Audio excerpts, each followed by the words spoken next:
लक्ष्मी माता. श्री गुरुचरित्र कथासार. अध्याय 20. ब्राह्मणींची ब्रह्मसंबंध बाधा दूर केली. श्री गणेशाय नमः. नामधारक सिद्धांना म्हणाले, महाराज, श्री गुरु नरसिंह सरस्वती गाणगापुरास गेलेले असले तरी गुप्त रूपाने औदुंबर क्षेत्री राहिले असे तुम्ही म्हणालात. मग त्यांच्या अस्तित्वाची लोकांना कशी प्रचिती आली? सिद्ध म्हणाले, औदुंबर क्षेत्राचे महात्म्य खूप थोर आहे. तिथे श्री गुरु नित्य आहेत. अशी दृढ श्रद्धा ठेवणाऱ्या भाविकाला त्यांच्या कृपेची अनुभूती येतेच. तत्संबंधित आजपर्यंत अनेक चमत्कार झालेले आहेत. त्यांपैकी एक कथा सांगतो, ऐका. शिरोळ गावात गंगाधर नावाचे एक वेदाभ्यासी ब्राह्मण राहत होते. त्यांच्या पत्नी शांत, सुशील व पतिव्रता होत्या. त्यांना 5 पुत्रे झाले, पण त्यापैकी एकही जगला नाही. मुले जगावीत म्हणून त्या दाम्पत्याने अनेक व्रत वैकल्ये केली, नवस सायास केले, देवादिकांची आराधना केल्या, पण काहीही उपयोग झाला नाही.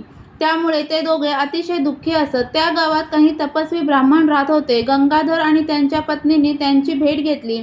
त्यांना आपली व्यथा सांगून मार्गदर्शन करण्याची विनंती केली. तेव्हा त्या ज्ञानसंपन्न विप्रांनी अंतर्ज्ञानाने त्यांच्या दुर्भाग्याला कोणते पूर्वकर्म कारणीभूत आहे हे जाणून घेतले आणि गंगाधराच्या पत्नींना म्हणाले, पूर्वजन्मी तुम्ही शौनक गोत्राच्या एका ब्राह्मणांकडून ऋण घेतले होते.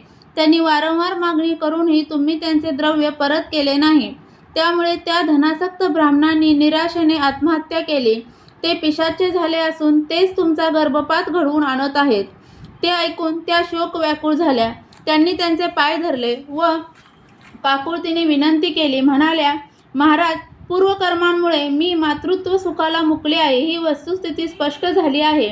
पण आता मी तुम्हाला शरण आले आहे, तरी कृपा करून मला मार्ग दाखवा. या दोषातून मुक्त होण्याचा काहीतरी उपाय सांगा.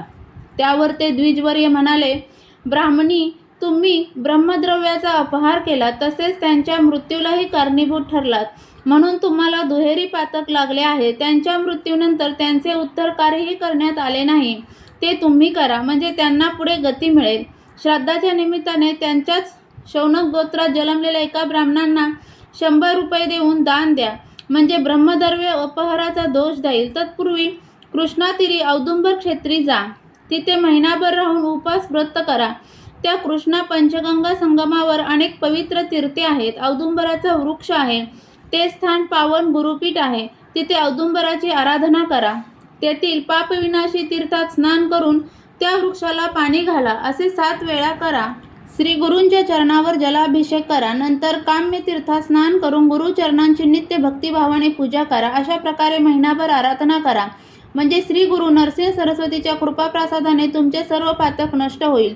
तुम्हाला शतायुष्य पुत्र होईल. ब्राह्मणांना 100 रुपये दान देणे आदी गोष्टी त्यानंतर करावयाच्या आहेत. ही सर्व कर्मे त्या ब्राह्मणांच्या नावाने, अर्थात त्यांच्या पित्यर्थ करा. श्री गुरूंचे नित्य स्मरण करा. या उपायाने ब्रह्मसंबंधाची बाधा टळेल. त्या योनीतून त्यांना मुक्ती मिळेल आणि तुमचेही कार्य होईल. ते ऐकून ब्राह्मणी चिंतामग्न झाल्या. त्या म्हणाल्या, द्विजवर्य, मी उपासावादी सर्व कष्ट करीन, पण दानासाठी 100 रुपये कुठून आणणार? आम्ही गरीब आहोत. ते म्हणाले, काळजी करू नका. श्री गुरु अतिशय कणवाळू आहेत. तुम्ही त्यांची निर्मळ भावाने सेवाभक्ती करा. ते निज कृपेने तुम्हाला पापमुक्त करतील. त्यानंतर तुम्ही यथाशक्ती दान करा. ते ऐकून ब्राह्मणीने समाधान झाले. विप्रांच्या उपदेशाप्रमाणे त्या औदुंबर क्षेत्री गेल्या. तिथे राहून स्नान, उपोषण, औदुंबराला पाणी घालणे, प्रदक्षिणा घालणे, श्री गुरुचरणांची पूजा करणे याप्रमाणे व्रत आचरण करू लागल्या. 3ऱ्या दिवशी रात्रसमयी त्या गाढ निद्रेत असताना गतजन्मी आत्महत्या केलेले ते ब्राह्मण त्यांच्या स्वप्नात आले व क्रोधाने ओरडू लागले, तुम्ही माझे 100 रुपये द्या, नाहीतर मी तुमचा जीव घेईन. तुमचा वंश वाढूच देणार नाही. तुम्ही येथे येऊन जे कष्ट करत आहात त्याचा काही उपयोग होणार नाही. अशा प्रकारे धमकावल्यावर ते त्यांना मारण्यासाठी धावले. त्यामुळे त्या घाबरल्या आणि त्यांचा मार चुकवण्यासाठी स्वप्नातच औदुंबरा आड गेल्या. तिथे त्यांना श्रीगुरु दिसले. त्या त्यांच्या मागे दडल्या. श्रीगुरूंनी त्यांना अभय दिले आणि त्या ब्राह्मणांना खडसावत म्हणाले, काय हो, या अबलांना का मारत आहात? ते म्हणाले, पूर्वजन्मी यांनी माझ्या द्रव्याचा अपहार केला, त्यामुळे मी जीव दिला. स्वामी, तुम्ही सर्वश्रेष्ठ संन्यासी आहात, न्यायी आहात, म्हणूनच त्यांची बाजू घेऊन माझ्यापाशी पक्षपात करू नका. ही त्यांची उर्मट भाषा ऐकून श्रीगुरु संतापले. या ब्राह्मणी माझ्या भक्त आहेत, म्हणून तुम्ही त्यांना त्रास दिलात तर याद राखा, मी तुम्हाला शासन करीन.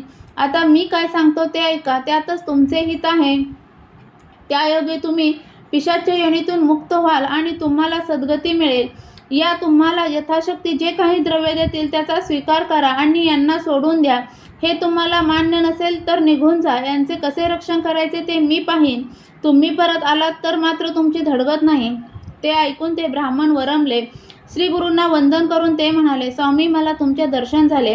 आता तुम्हीच माझा उद्धार करा. या पिशाच्या योनीतून मुक्त करून मला सद्गती द्या. आता तुम्ही जे सांगाल तेच मी करीन. श्री गुरु म्हणाले, या ब्राह्मणींनी तुमचे उत्तर कार्य केल्यावर 10व्या दिवशी तुम्हाला सद्गती मिळेल. द्रव्यासाठी अडून बसू नका. या तुमच्या नावाने यथाशक्ती जे काही देतील त्यावर संतुष्ट व्हा. त्यांनीही ते मान्य केले. मग श्री गुरु त्या ब्राह्मणींना म्हणाले, आता काळजी करू नका. तुम्ही जी सेवा उपासना करत आहात त्यायोगे तुमचे ब्रह्महत्येचे पातक निशेष होईल. त्या ब्रह्मसंबंध तुम्हाला अजिबात त्रास देणार नाही. तुम्हाला पूर्णायुष्य पुत्र व कन्या होतील. तुमचे कल्याण होईल. या स्वप्न दृष्टांताने त्या ब्राह्मणींना एकदम जाग आली. त्यांनी आजूबाजूला पाहिले पण कोणीच दिसले नाही. स्वप्नात पाहिलेली गुरुमूर्ती त्यांच्या मनात ठसली. महिनाभराचे उपवास, व्रत, औदुंबराची व गुरुचरणांची सेवा पूर्ण झाल्यावर त्यांनी श्री गुरूंच्या आदेशानुसार त्या ब्राह्मणांच्या नावाने उत्तर कार्य व दानधर्म केला. त्यामुळे त्यांचे ब्रह्महत्येचे पातक नाहीसे झाले. ब्रह्मसंबंधालाही मुक्ती मिळाली. अन्य दिनी रात्रसमयी श्री गुरूंनी त्यांना स्वप्नात दर्शन दिले. 2 नारळ त्यांच्या ओटीत टाकले व म्हणाले, आता व्रताचे उद्यापन करा. तुम्हाला विद्वान आणि शतायुष्य पुत्र होतील. तुमची वंश परंपरा अखंड राहील. त्या आज्ञेनुसार गंगाधर आणि त्यांच्या पत्नींनी व्रताचे यथाविधी उद्यापन केले. त्या प्रसंगी श्री गुरूंनी स्वतः प्रकट होऊन त्या उभयतांना आशीर्वाद दिले. पुढे श्री गुरूंच्या कृपेने त्या ब्राह्मणींना जुळे मुलगे झाले. मोठ्या मुलाचा व्रत बंद करून धाकट्या मुलाचे त्याच्या 3ऱ्या वर्षी चौलकर्म करण्याचा त्यांचा बेत होता. त्याप्रमाणे त्यांनी सर्व तयारी केली. पण चौलकर्माच्या आदल्या दिवशी मध्यरात्रीस त्या मुलाला अचानक अनेक दुखणी झाली. धनुर्वाताने त्यांच्या हातापायांना आकडी आली. तो मुलगा 3 दिवस प्रणयप्राय वेदना सहन करत होता. 4थ्या दिवशी सायंकाळी तो गतप्राण झाला. तेव्हा ब्राह्मणींना शोक अनावर झाला.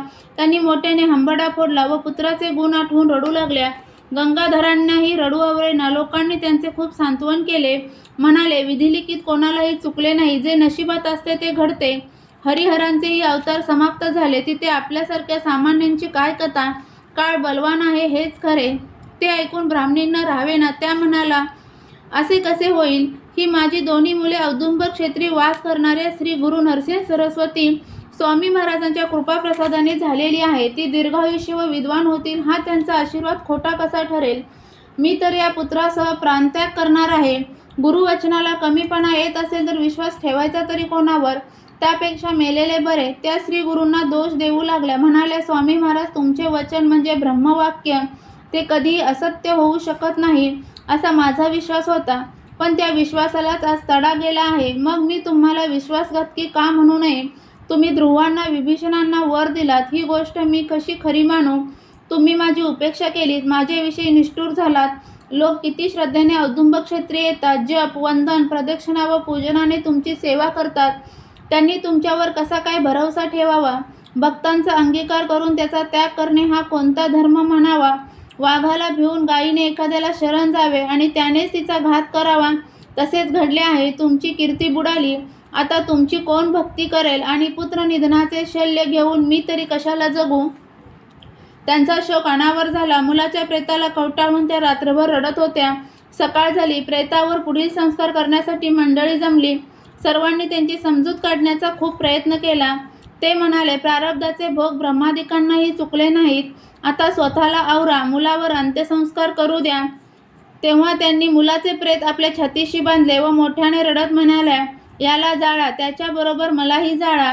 आता जगून काय करू. त्यांचा हट्ट पाहून लोक हतबल झाले. हा काय मूर्खपणा आहे असे म्हणून त्यांना दोष देऊ लागले. दुपार झाली. ब्राह्मणी हट्ट सोडेना. त्यामुळे लोक संभ्रमात पडले. काय करावे. त्यांना मोठा प्रश्न पडला. गावात सर्वत्र उलटसुलट चर्चा होऊ लागली. इतक्यात तेथे एक बाल ब्रह्मचारी आले. त्यांनी त्या ब्राह्मणींना आत्मज्ञानाचा उपदेश केला. एवढे सांगून सिद्ध पुढे म्हणाले, नामधारक बालब्रह्मचाऱ्यांच्या रूपाने श्री गुरु नरसिंह सरस्वतीच तिथे प्रकट झाले होते. त्यांनी ब्राह्मणींचे सांत्वन करताना त्यांना अपूर्व बोध केला. तोच मी तुम्हाला सांगतो. अध्याय 20 समाप्त. अध्याय 21. मृत विप्रपुत्र पुन्हा जिवंत झाला. श्री गणेशाय नमः. सिद्ध म्हणाले, नामधारक ब्रह्मचार्यांनी मेलेल्या मुलाच्या आईंची अर्थात गंगाधरांच्या पत्नीची आस्थेने विचारपूस केली. त्यांचे सांत्वन करताना ते म्हणाले, बाई, या भूमीवर जन्मलेल्या प्रत्येकाला आज न उद्या जायचेच असते. त्यापैकी कोणी आधी जातो तर कोणी नंतर जातो. उत्पन्न होणे, विनाश होणे हे सृष्टीचक्र अव्याहत चालूच असते. जीवन हे पाण्यावरील बुडबुड्याप्रमाणे क्षणभंगुर आहे. पाण्यावरचा फेस पाण्यातच उत्पन्न होतो आणि पाण्यातच विलीन होतो. त्याप्रमाणे पृथ्वी आदी पंचतत्वांनी आकारास आलेली ही देहाकृती, ही तत्वे विलग झाली की अव्यक्त होते. त्या पंचमहाभूतांचे गुण मायेच्या पाशाने मनुष्याच्या मनात मी देह आहे ही भ्रांती निर्माण करतात. या भ्रांतीनेच कन्या, पुत्र, पत्नी, मित्र यांची आसक्ती उत्पन्न होते. जीव हा शिवस्वरूप असूनही स्वतःला वेगळा समजतो. हाच मायेचा अचिंत्य प्रभाव आहे. माया त्रिगुणी समय आहे आणि सत्व, रज, तम हे ते 3 गुण आहेत. त्यांच्याच प्रभावाने सर्व कर्मे घडत असतात. पण अज्ञानामुळे जीव स्वतःकडे कर्तेपणा घेतो आणि त्या बऱ्या वाईट कर्मांची इष्टनिष्ट कर्मफळे भोगतो. इंद्रियांना होणारी विषयभोगांची वासना ही सुद्धा गुणांच्या अधीनच असल्यामुळे जीवाला सुखदुःखांनी लिप्त आहे. सर्व प्रकारचे प्राणी आपापल्या पूर्वकर्मांप्रमाणे उत्पन्न होतात आणि देह प्रारब्ध भोगतात. कल्पवर्ष आयुष्य असणाऱ्या देवांना व ऋषींनाही अंत आहे. तिथे मनुष्याची काय कथा. देहाच्या अवस्था सातत्याने बदलत असतात. जन्म, बालपण, तारुण्य, वार्धक्य आणि त्यानंतर मृत्यू ठरलेलाच आहे. मृत्यूनंतर जीवात्मा पुनश्च नवीन देह धारण करतो. अर्थात व्यक्ताचे अव्यक्त होणे आणि अव्यक्ताचे पुन्हा व्यक्त होणे हा क्रम सातत्याने चालूच असतो. म्हणून ते ज्ञानी आहेत. जे मनुष्याच्या जन्माचे व मृत्यूचे सुख दुःख मानत नाहीत. अज्ञानी जीव मात्र मायामोहाने भ्रमित होऊन इतरांशी आपले नाते जोडतो आणि त्यांच्या संदर्भात सुख दुःख भोगतो. उत्पन्न होणाऱ्या प्रत्येकाला ललाटलेख ब्रह्मदेवांनी लिहूनच ठेवलेला असतो. त्या प्रत्येकाचे जे काही पूर्वर्जित कर्म आहे त्यानुसार जीवाला तशी गती प्राप्त होत असते. त्यावरच त्याच्या सुखदुःखाचे व आयुष्य मर्यादेचे निर्धारण होत असते. म्हणून कोणी बालपणी मरतो तर कोणी म्हातारपणी मरतो. स्वप्नातील द्रव्य जसे खरे मानता येत नाही तसे देहादिकांचाही भरवसा देता येत नाही. आजपर्यंत तुम्ही कोणकोणत्या योनीतून किती जन्म घेतलेत हे सांगू शकाल काय? नाही. आता तुम्ही मागील अनेक जन्म मनुष्य योनीतच जन्म घेतला होतात असे मानले तर त्या प्रत्येक जन्मात तुम्हाला माता, पिता, पती, कन्या, पुत्र, बंधू, भगिनी, आप्त, मित्र आदी होतेच. मग त्यांच्या वियोगाचे दुःख तुम्ही आज काय करता? नाही. मग या जन्मात पुत्रवियोग झाला म्हणून शोकाने रडत आहात. याला काय अर्थ आहे? पंचमहाभूतात्मक असा हा देह चर्म, मांस, अस्थि व मज्जा यांचा नश्वर गट्टा आहे. मलमूत्राचे आगार आहे. घृणास्पद आहे. म्हणून याची आसक्ती धरू नका. हे कलेवर अंत्यसंस्कारासाठी देऊन टाका. तेव्हा ब्राह्मणी म्हणाल्या, महाराज, तुमचे म्हणणे मला पटते, पण ते स्वीकारण्याचे धैर्य माझ्यात नाही. माझ्या अंतःकरणात प्रचंड खळबळ माजली आहे. अनेक प्रश्नांनी चिंत अस्थिर झाले आहे. प्रत्येक घटना प्रारब्धाप्रमाणेच घडणार असेल तर श्रीहरींची भक्ती का करावी?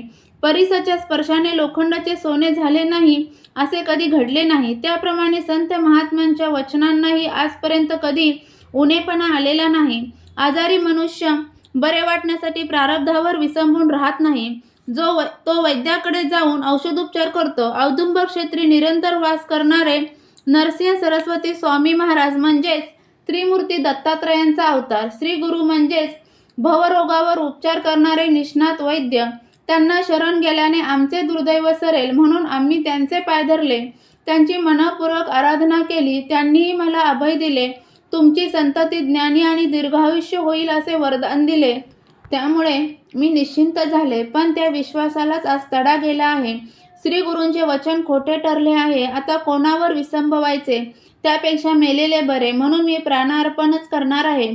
तेव्हा ब्राह्मणींचा अटळ निश्चय पाहून ब्रह्मचारी म्हणाले, तुम्ही श्री गुरूंवर विश्वास ठेवला आहे म्हणून त्यांच्या आशीर्वादानुसार तुमचा पुत्र पूर्णायुष्य झालेला नसला, अर्थात त्याला मृत्यू आलेला असला तरी तुम्ही गुरुस्थानी औदुंबर क्षेत्री जा. तिथे याचे कलेवर ठेवा. मग त्याच्या बाबतीत जे योग्य आहे ते श्री गुरुच करतील. त्यांच्या बोलण्यातून ब्राह्मणींना आशेचा किरण दिसला. मुलाचे शव पाठीला बांधून त्या औदुंबर क्षेत्री गेल्या. त्याला गुरुपादुकांजवळ ठेवले. त्यावेळी श्री गुरूंनी आपल्याला इथेच वरदान दिले होते तो प्रसंग आठवून त्या अनिवार्य शोकाने आक्रोश करू लागल्या. गुरुपादुकांवर डोके आपटून रडू लागल्या. त्या पादुका रक्ताने माखल्या. त्यांचे पती व आप्तजनही बरोबर आले होते. त्यांनी त्यांची वारंवार समजूत काढली आणि अंत्यसंस्कारासाठी प्रेताची मागणी केली, पण काही केल्या त्या ऐकेनात. रात्र झाली. त्यांचा हट्ट पाहून लोकही कंटाळले. ते त्यांना दूषणे देऊ लागले. शेवटी या निर्मनुष्य अरण्यात अधिक वेळ थांबण्यात अर्थ नाही. चोरांचा व श्वापदांचा त्रास होऊ शकतो. या बाई ऐकतच नाहीत. पण प्रेताला दुर्गंधी येऊ लागली की आपण वटणीवर येतील तेव्हा उद्या सकाळीच काय करायचे ते ठरवू. अशा प्रकारे विचारविनिमय करून ते मुक्कामी परतले. गंगाधर व त्यांच्या पत्नी कलेवराचे रक्षण करत तिथे शोकाकुल अवस्थेत बसून राहिले. 2 दिवसांचे जागरण घडले होते. त्यामुळे तिसऱ्या प्रहरी ग्लानी येऊन त्या ब्राह्मणींना गाढ झोप लागली. तेव्हा त्यांना एक स्वप्न पडले. त्या स्वप्नात त्यांना जटाधारी, सर्वांगी भस्म लावलेले, रुद्राक्ष भूषणे धारण केलेले, व्याघ्रचर्म पांघरलेले आणि हाती तीक्ष्ण त्रिशूळ घेतलेले एक योगी दिसले. त्यांनी त्यांना अभय दिले व म्हणाले, हे साध्वी, आम्हाला दोष देऊन व्यर्थ आक्रोश का करता? तुमच्या मुलाला काय झाले आहे? थांबा, मी त्याला जिवंत करतो. त्यांनी झोळीतून भस्म काढून त्या मुलाच्या सर्वांगाला लावले आणि त्याचे मुख उघडून त्यात प्राणवायूचा संचार केला. मग हा पहा, मी तुमचा पुत्र जिवंत केला आहे असे म्हणून ते अदृश्य झाले. त्या दृष्टांताने ब्राह्मणींना जाग आली. जे मनात असते ते स्वप्नात दिसते.